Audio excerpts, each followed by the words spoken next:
Hello friends, नमस्कार। स्वागत है आपका गवर्नमेंट एग्ज़ाम प्रिपरेशन चैनल में। जैसा कि फ़िलहाल हम लोग गणित की क्लास ले रहे हैं फोर्थ सेमेस्टर के लिए, ठीक है। और हम लोग जो है डेली 8 बजे इस क्लास को कंटिन्यू करेंगे फोर्थ सेमेस्टर के लिए। प्रीवियस ईयर क्वेश्चन पे फ़िलहाल चल रहे हैं, ठीक है। और जो ज़रूरत के क्वेश्चन होंगे उनको भी करेंगे, लेकिन फ़िलहाल प्रीवियस ईयर क्वेश्चन देख लेते हैं। जब एग्ज़ाम डेट आएगा तो अन्य क्वेश्चंस का भी हम लोग प्रैक्टिस करेंगे जिनके आने की पूरी संभावना बनेगी। चलिए शुरू करते हैं क्लास। ये क्लास नंबर क्या है? 3rd है। 2 क्लासेज जो है मैथ की हो चुकी हैं। अगर आप नहीं उसको देखे हैं तो जाके जो है लिस्ट बना हुआ है फोर्थ सेमेस्टर डीलर का, उसमें जाके देख सकते हैं। चलिए शुरू करते हैं। इस प्रश्न को देखते हैं। ये 2020 में पूछा गया है। 2 सिक्कों को एक साथ उछाला जाता है तो दोनों सिक्कों पर एक साथ शीर्ष आने की संभावना ज्ञात करना है, ठीक है। यानी कि 2 सिक्के हैं, तो अगर दोनों को एक साथ उछाला जाता है तो दोनों के जो है शीर्ष आने का, यानी कि हेड हेड आने का कितनी संभावना बनती है, प्रोबेबिलिटी बनती है अंग्रेजी में कहें तो, ठीक है। देखिए 2 सिक्का है, एक सिक्के में क्या होता है, हेड और टेल होता है, ठीक है। तो 2 सिक्के एक साथ उछाला जाता है तो क्या क्या प्रोबेबिलिटी बन सकती है, पॉसिबिलिटी बन सकती है। या तो हेड हेड आ सकता है, पहले सिक्के पे हेड दूसरे सिक्के पे हेड, या पहले सिक्के पे हेड दूसरे सिक्के पे टेल, या पहले सिक्के पे टेल या दूसरे सिक्के पे हेड, या दूसरे सिक्के पे टेल, पहले सिक्के पे टेल और दूसरे सिक्के पे टेल। इतनी सारी पॉसिबिलिटी बन सकती है, ठीक है। यानी कि हेड हेड भी आ सकता है, पहले पे हेड हेड और दूसरे पे टेल आ सकता है, पहले पे टेल दूसरे पे हेड आ सकता है, या तो दोनों पे टेल आ सकता है। ये पॉसिबिलिटी बन रही है। तो पॉसिबिलिटी कितनी बन रही है? 4 बन रही है, ठीक है। ये पूछ रहे हैं कि शीर्ष आने का, मान लीजिए कि हेड हेड आने का जो है कितनी पॉसिबिलिटी बन रही है। तो पॉसिबिलिटी कितना है? देखिए टोटल आने की संभावना कितनी है, तो 4। जिनकी आने की संभावना होती है, जितने जितने जो हमारे ऑप्शंस होते हैं कि क्या क्या हो सकता है, वो नीचे होता है। क्या होता है? नीचे होता है।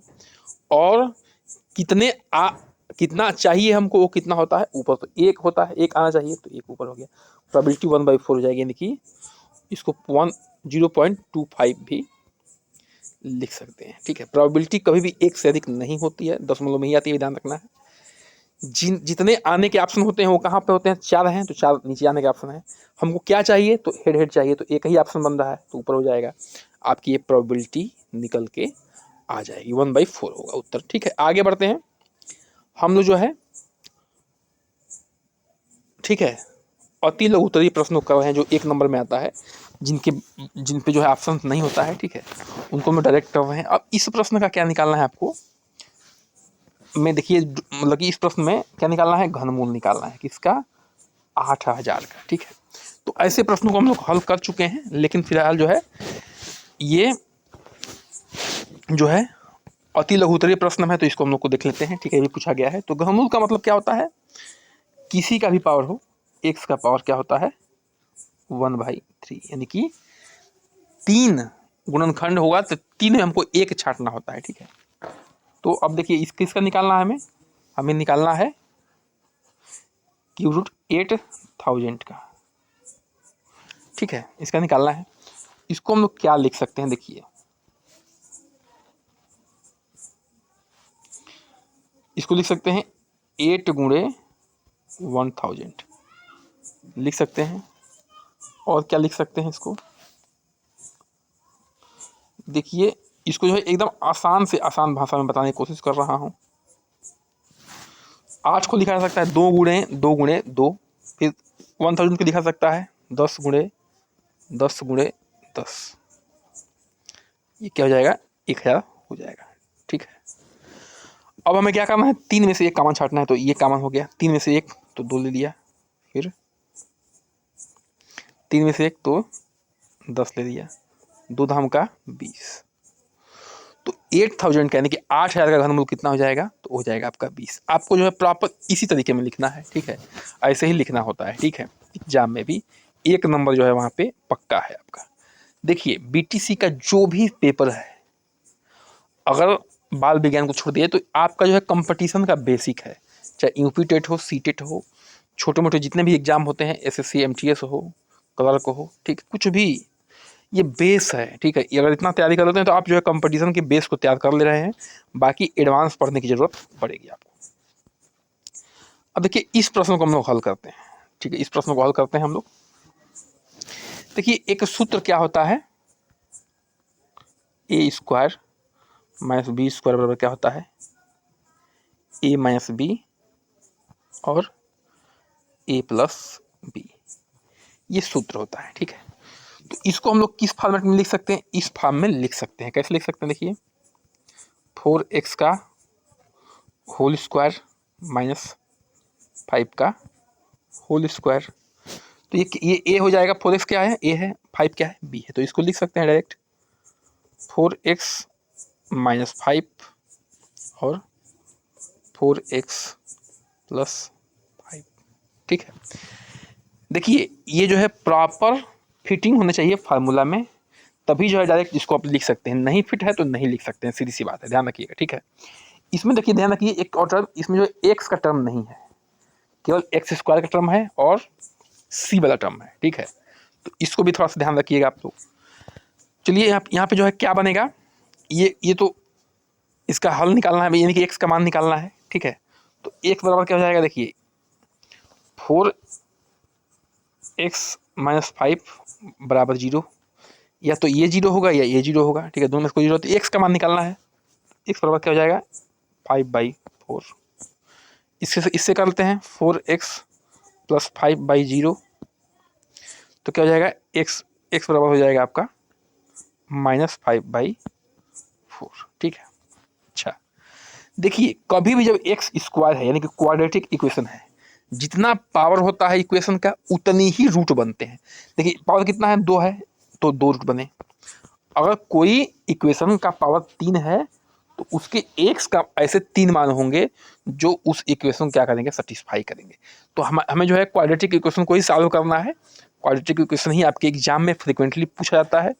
तो ये जान लीजिए कि आपके जो 2 सॉल्यूशन ही आएंगे, यानी कि 2 हल आपके आएंगे, ठीक है। जब भी आपको क्वाड्रेटिक दिखेगा यानी कि एक्स का पावर स्क्वायर हाईएस्ट पावर 2 दिखेगा, तो आपको जो है 2 हल निकालने को पूछेगा, तो 2 हल आपके आने चाहिए। आगे बढ़ते हैं, ये पूछ रहा है बहुलक। तो हम लोग इसको पढ़ चुके हैं कि बहुलक क्या होता है। बहुलक मतलब कि जो किसी सांख्यिकी में बहुत बार आए, क्या है, बहुत बार आए, यानी कि सबसे अधिक बार आए, ठीक है। बहुत बार आए यानी कि सबसे अधिक बार, ठीक है, सबसे अधिक बार आए। तो आप लोग जो है उस डाटा को देख रहे हैं, इसमें सबसे अधिक बार क्या रहा है बताइए। 12 जो है कितनी बार आया हुआ है, 12 आया हुआ है, 1 2 और 3, 3 बार। 13 कितना बार आया हुआ है, 13 आया हुआ है एक बार। 10 कितनी बार आया हुआ है, 10 भी मात्र एक बार आया है। तो आपका बहुलक क्या हो जाएगा, बहुलक हो जाएगा 12, ठीक है। यानी कि 12 जो है बहुत बार आया है, ठीक है। बहुत से बहुलक, बहुत से बहुत बार, यानी कि सबसे जो अधिक बार आया है, ठीक है, वही क्या है, बहुलक है। ये याद करने का ट्रिक है, ठीक है। बहुत बहुलक यानी कि बहुत बार। अब देखिए इस प्रश्न को हल करना है आपको, 19 में पूछा गया है ये आप, ठीक है। देखिए 10 सेंटीमीटर लंबे और 3 सेंटीमीटर चौड़े आयत की लंबाई को परितः घुमाने, लंबाई के परितः, आयत की लंबाई के परितः घुमाने पर बने बेलन के आयतन को ज्ञात कीजिए, ठीक है। देखिए ये आपका जो है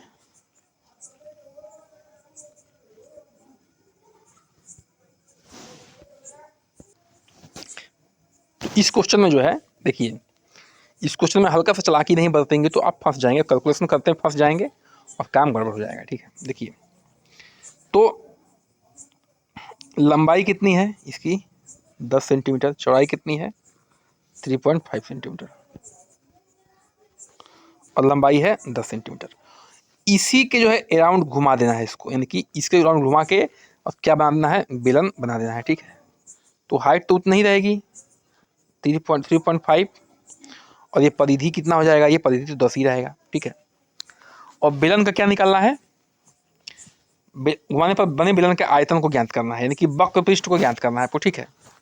यहाँ पे वक्र पृष्ठ के आयतन को ज्ञात करना है, ऊपर वाले आयतन को नहीं ज्ञात करना है, क्वेश्चन में ये था, ठीक है। तो समझिए अब क्या करना है कि जो इस वाले सर्किल बनेगा जो, इसका सूत्र क्या होता है 2πr। तो 2πr किसके बराबर होगा, तो 10 के बराबर होगा। परिधि क्या होती है, परिधि तो यही तो देखिए, ये जो 10 सेंटीमीटर है यही तो घूम के ये बना है, बाकी ये हाइट तो ये वाला है, ये मेंटेन है, ठीक है। जो ये 10 सेंटीमीटर है वही बना है, तो 2πr बराबर क्या हो जाएगा 10 हो जाएगा। और जो वक्र पृष्ठ होता है, वक्र पृष्ठ का क्षेत्रफल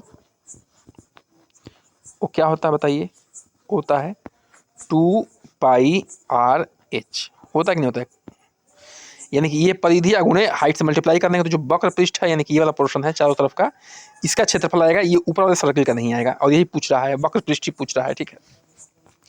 देखिए 2πr का सूत्र क्या है, 2πr का जो मान कितना है, सॉरी सूत्र कर रहे हैं, 2πr का मान कितना है 10 है।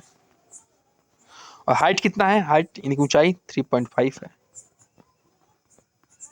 ठीक है। तो इसका उत्तर कितना जाएगा 35 सेंटीमीटर स्क्वायर, ठीक है। तो इसमें जो है अगर 2πrh में r का मान निकाल लेंगे, फिर उस तरह से निकालेंगे तो आप फंस जाएंगे। सबसे बढ़िया तरीका क्या है कि 2πr का मान 10 है तो 10 यह डायरेक्ट यहाँ पे रख दीजिए और h का मान रख दीजिए, और जो है डायरेक्ट आप क्या निकाल सकते हैं, वक्र पृष्ठ का क्या निकाल सकते हैं, क्षेत्रफल निकाल सकते हैं, ठीक है। अगर 35 सेंटीमीटर है, इसका भी आप लोग जो है क्या कर सकते हैं, πr स्क्वायर निकाल के, अगर पूछा है संपूर्ण का तो πr स्क्वायर निकाल के गुणे 2 से मल्टीप्लाई करके जो है आप इसका भी निकाल सकते हैं। आगे बढ़ते हैं, प्रश्न संख्या 6 पे आते हैं। आपको इसको हल करना है, ठीक है। ऐसे प्रश्न मैं देख रहा था आपके एग्जाम में बहुत बार पूछे गए हैं, एक बार नहीं हजारों बार पूछे गए हैं, बहुत बार जो है इस समीकरण को हल करने के लिए। देखिए आपको क्या दिख रहा है कि हाईएस्ट पावर कितना है 2, एक्स का हाईएस्ट पावर कितना है 2 है, तो इसके हल की इक्वेशन कितने हल कितने बनेंगे, एक्स के मान कितने आएंगे, तो 2 ही आएंगे, ठीक है। देखिए तो हम लोग जो है इसको स्टैंडर्ड इक्वेशन में क्या कर लेते हैं, पहले चेंज कर लेते हैं। स्टैंडर्ड इक्वेशन क्या है, A X square plus B X plus C बराबर 0, ये क्या है आपका स्टैंडर्ड इक्वेशन है, ठीक है। देखिए पहले इसको चेंज कर लेते हैं, x square minus 6x plus 9 बराबर 0 हो गया आपका, ठीक है। पहले एक्स स्क्वायर लिखते हैं स्टैंडर्ड इक्वेशन में, फिर एक्स का मान एक्स वाला टर्म लिखते हैं, फिर सी वाला यानी कांस्टेंट वाला टर्म लिखते हैं। तो हम क्या बताए थे कि जो बीच वाला पोर्शन है उसको ऐसे तोड़ना है कि जोड़ने के बाद वही आए, लेकिन गुणा करने के बाद जो साइड वाले हैं वो आए, ठीक है। देखिए इसको क्या कर सकते हैं, 6x square sorry x square, ठीक है, माइनस 3x प्लस 9 बराबर 0, ठीक है। अब देखिए यहाँ पे क्या कॉमन हो सकता है, यहाँ x कॉमन हो सकता है, इसके अलावा कुछ भी कॉमन नहीं होता। x माइनस 3, यहाँ पे क्या कॉमन हो सकता है, यहाँ पे -3 कॉमन हो सकता है, -3x माइनस 3 बराबर 0। अब एक टर्म ये है और एक टर्म ये है, माइनस अलग है, तो x माइनस 3 आप जो है यहाँ पे क्या कर सकते हैं, कॉमन कर सकते हैं। तो x माइनस 3 कॉमन कर लेंगे तो यहाँ पे क्या बच जाएगा, यहाँ बचेगा x और यहाँ बचेगा -3, ठीक है, बराबर 0। देखिए x के कितने मान आ गए, x के मान 2 आ गए, x बराबर 3, ये 3 बाहर उधर जाएगा, 3 हो जाएगा, इसका भी क्या हो जाएगा 3 जाएगा, ठीक है। तो इसको जो है ये भी लिख सकते हैं कि ये जो है x माइनस 3 का होल स्क्वायर बराबर कितना आया, 0 आया है, ठीक है। लेकिन x के कितने मान आए हैं, 2 ही मान आए हैं, यहाँ पे आप लोग देख सकते हैं, भले एक ही हैं लेकिन आए हैं 2, भले 3 एक ही हैं लेकिन आए हैं 2, यानी कि जो है आपके किसी भी क्वाड्रेटिक इक्वेशन में कितना आएगा टर्म, तो उसका टर्म जो है टर्म का मान यानी एक्स का मान जो है कितना आएगा, 2 वैल्यू आएगी, जिसको जो है सर्टिफाई करके क्या करेगा, वो 0 करेगा, ठीक है। आगे बढ़ते हैं, 7 पे आते हैं। सेम क्वेश्चन है, इसको भी उसी तरीके से स्टैंडर्ड फॉर्म में हम लोग लिख लेंगे, x square plus 13x minus 30 बराबर 0, ठीक है। अब इसको हम लोग कैसे लिख सकते हैं, ठीक है। देखिए जोड़ने के बाद इतना आए, साइन के साथ देखिए जो आगे का प्लस साइन है तो प्लस ही आना चाहिए, जोड़ने के बाद माइनस साइन तो माइनस आना चाहिए, और गुणा करने के बाद ही साइन के साथ गुणा करने के बाद जो है ये प्लस गुणा माइनस है तो माइनस आना चाहिए, ठीक है। जैसे देखिए मैं बता रहा हूँ, एक्स स्क्वायर प्लस 10x ठीक है। 10 नहीं होगा, यहाँ पे क्या होगा, यहाँ पे 15 होगा, ये 15 हो जाएगा, ठीक है, सॉरी ये 15x, ठीक है, माइनस 2x, तो 15 दूनी का 30 हो जाएगा, और माइनस 30 बराबर 0, ठीक है। अब देखिए यहाँ पे क्या हो सकता है कॉमन, यहाँ पे x ही कॉमन होगा क्योंकि दोनों में x ही दिख रहा है। x बराबर क्या हो जाएगा, x प्लस 15 हो जाएगा यहाँ पे, ठीक है, यहाँ 15 हो जाएगा, यहाँ पे माइनस क्या हो जाएगा, माइनस 2x कॉमन हो जाएगा, ठीक है, माइनस 2x कॉमन होगा, माइनस 2 कॉमन होगा, ठीक है। तो यहाँ क्या हो जाएगा, x प्लस 15 हो जाएगा बराबर 0, ठीक है, सब दिख रहा है। तो दो टर्म है, एक टर्म ये एक टर्म है, तो x प्लस 15 कॉमन हो गया आपका, x प्लस 15 कॉमन हो गया, ठीक है। तो इस वाले टर्म में क्या बचा आपका, इस वाले टर्म में जो है x बचा, और इस वाले टर्म में जो है क्या बचा, माइनस 2 बचा बराबर 0, ठीक है। तो x बराबर क्या आ जाएगा, माइनस 15 आ जाएगा, और एक x बराबर क्या हो जाएगा, अगर 0 को उधर जाएगा तो क्या हो जाएगा, ये x बराबर क्या हो जाएगा, 2 आ जाएगा, ठीक है। तो दो टर्म मिल चुके हैं, एक माइनस 15 और एक 2 आप यहाँ पे देख सकते हैं। और इस तरह से आपको हल करना है कि जोड़ने के बाद जो है कितना आए, माइनस 13x आए, तो 15x में से 2x घटाएंगे तो कितना आएगा, 13x आएगा। गुणा करेंगे, देखिए 30 माइनस 30x स्क्वायर आना चाहिए, तो इसको गुणा करिए, 15 दूनी का 30, और माइनस गुणे प्लस माइनस हो जाएगा, माइनस 30, x गुणे x क्या हो जाएगा, x स्क्वायर। तो ये से तोड़ना है कि बीच वाला टर्म जोड़ने के बाद आए और साइड वाला जो है गुणा करने के बाद आए। ये थोड़ा सा आप जो है क्वेश्चंस को सॉल्व करेंगे, 2-4 क्वेश्चन, इसलिए जो है मैं जो है पूरे क्वेश्चन को रख दिया हूँ जो भी इस तरह क्वेश्चन आए हैं, ठीक है। तो आज का ये अंतिम प्रश्न, इसको देख लीजिए, सेम प्रश्न है, वैसे हल करना है इसको। अब देखिए 4x स्क्वायर है, 5x है, प्लस 1 है, तो 4x square plus 4x plus x plus 1 बराबर 0। देखिए तोड़ने के बाद इसको तोड़ें तो 5x आएगा, जोड़ने के बाद आ गया, गुणा करेंगे तो क्या आ जाएगा, 4x स्क्वायर, 1 के गुणा करेंगे तो क्या हो जाएगा, 4x स्क्वायर ही आएगा। अब क्या कर सकते हैं, यहाँ पे 4x कॉमन ले सकते हैं, तो यहाँ पे x आ जाएगा, कॉमन बचेगा x, और यहाँ बचेगा 1, और x प्लस 1 में क्या कॉमन ले सकते हैं, तो यहाँ पे कुछ भी कॉमन नहीं, यहाँ पे सिर्फ और सिर्फ 1 ही कॉमन होगा, x प्लस 1 बराबर 0, x प्लस 1 जो है कॉमन हो गया, यहाँ का बचा 4x प्लस 1 बचा बराबर 0, ठीक है। तो यहाँ पे देखिए x मान कितना आ गया, एक x का मान आ गया, 0 को उधर जाएगा तो 1, तो क्या हो जाएगा, माइनस 1 हो जाएगा, और यहाँ से क्या जाएगा, 4x बराबर इधर जाएगा तो माइनस 1 हो जाएगा, और x बराबर क्या जाएगा, -1/4। दो टर्म आ गए, x बराबर -1 और x बराबर -1/4। देखिए एक्स स्क्वायर था तो दो इसके क्या बने, हल बने, यानी कि रूट बने, ठीक है। रूट पूछ सकता है, हल पूछ सकता है, कुछ भी पूछ सकता है। तो आप लोग जो है यहाँ पे देख सकते हैं कि आप लोग क्या करना है, तो बस एक काम करना है, चैनल को सब्सक्राइब करना है, लाइक करना है, शेयर करना है, कमेंट करना है। तो चलिए बन रहिए हमारे साथ, नमस्कार, जय हिंद।